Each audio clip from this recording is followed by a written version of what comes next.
Bonjour, je m'appelle François Rousseau. Je suis ostéopathe et acupuncteur libéral installé depuis 1991. Après l'obtention de mon bac et mon service militaire dans le service de santé des troupes aéroportées, je suis entré à l'école de kinésithérapie de Nantes.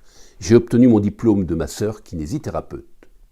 J'insiste bien sur le titre complet car je suis persuadé qu'au-delà des techniques de rééducation, la formation de la main au toucher diagnostique et thérapeutique acquise par la pratique du massage est trop négligée dans ce métier.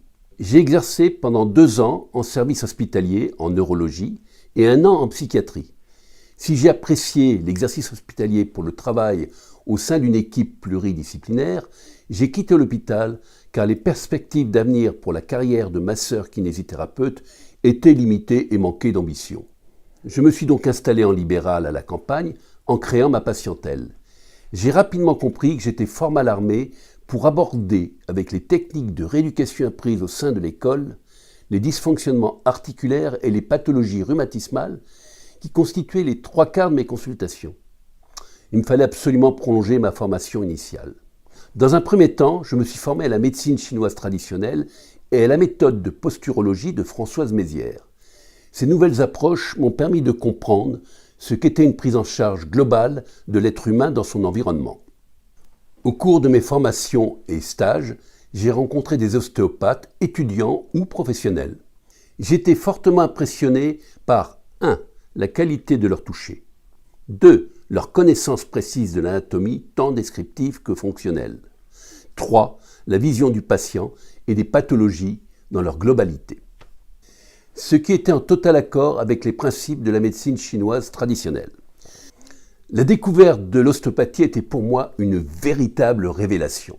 Cela a complètement changé ma pratique et j'ai pu observer rapidement de réels résultats sur mes patients. Cependant, l'exercice libéral en solitaire au sein de mon cabinet ne m'apportait pas une pleine satisfaction. Lorsque j'arrivais au bout des possibilités de l'ostéopathie ou de la médecine chinoise pour traiter mes patients, je pouvais les adresser à mon réseau professionnel personnel, mais ceci n'était pas assez complet.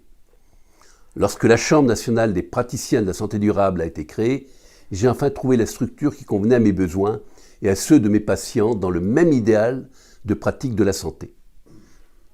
Une communauté de praticiens de haut niveau de diverses professions de santé, engagés dans le même esprit, traitement des patients dans leur globalité en insistant sur la prévention à tous ces stades, synergie et complémentarité des techniques de soins, éducation des patients pour les responsabiliser dans la prise en charge de leur santé. J'étais particulièrement heureux d'intégrer la Chambre nationale des praticiens de la santé durable qui m'offrait une structure qui me permettait de travailler au sein d'une équipe médicale pour une efficience de la prise en charge de nos patients sans querelle de chapelle. Tout en ayant atteint l'âge de la retraite, je continue à exercer avec le plus grand plaisir en appliquant au mieux les clés de la santé durable enseignées au sein de la Chambre qui permettent de rester en pleine santé aussi bien pour mes patients que pour moi. Et j'espère pouvoir continuer encore très longtemps.